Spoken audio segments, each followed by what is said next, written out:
নমস্কার বন্ধুরা, আজকে আমি বানাবো ডাঁটি কচু দিয়ে চিংড়ি মাছ আর ছোলা দিয়ে তরকারি।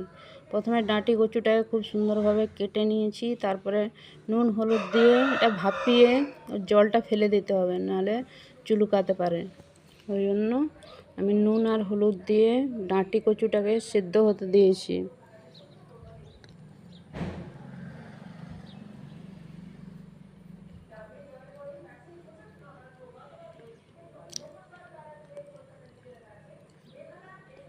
নুন আর হলুদ দিয়ে ঢাকা দিয়ে এটাকে সেদ্ধ হতে দিয়েছি।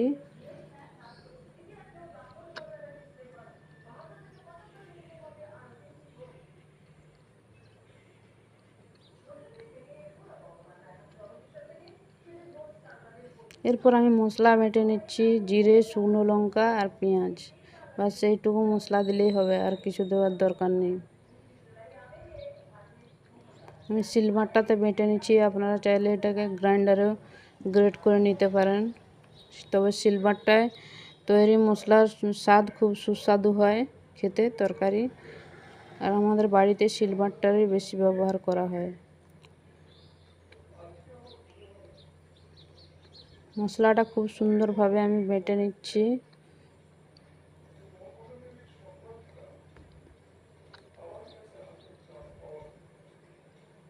মশলা রেডি হয়ে গেছে। এরপর আমার দেখুন কত জল বেরিয়েছে কচু ডাঁটা থেকে, সেদ্ধও হয়ে গেছে খুব সুন্দরভাবে। এরপর আমি জলটা ছেঁকে নেব, জলটা ছেঁকে আর ফেলে দিয়ে তারপর রান্না করতে হবে। চিংড়ি মাছটা আমি আগেই ভেজে রেখে নিয়েছিলাম। এরপর কড়াই সরষের তেল গরম হতে দিয়েছি। সরষের তেল খুব গরম হয়ে গেলে ওর মধ্যে দিয়ে দেবো কালো জিরে ফোড়ন দিয়ে দিচ্ছি। কালো জিরাটা খুব যখন সুন্দরভাবে ফুটে উঠবে তখন আমি দিয়ে দেবো 1 চামচ হলুদ গুঁড়ো,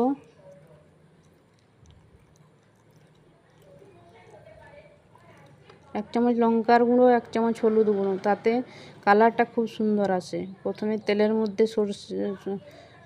তেলের মধ্যে হলুদ গুঁড়ো, লঙ্কার গুঁড়ো দিয়ে তারপর মশলাটা দিলে তরকারির কালার খুব সুন্দর আসে। এরপর যে মশলাটা আমি বানালাম সেই মশলাটা দিয়ে দিচ্ছি। জিরে, লঙ্কা আর পেঁয়াজ দিয়ে খুব সুন্দরভাবে কষিয়ে নিতে হবে মশলাটাকে।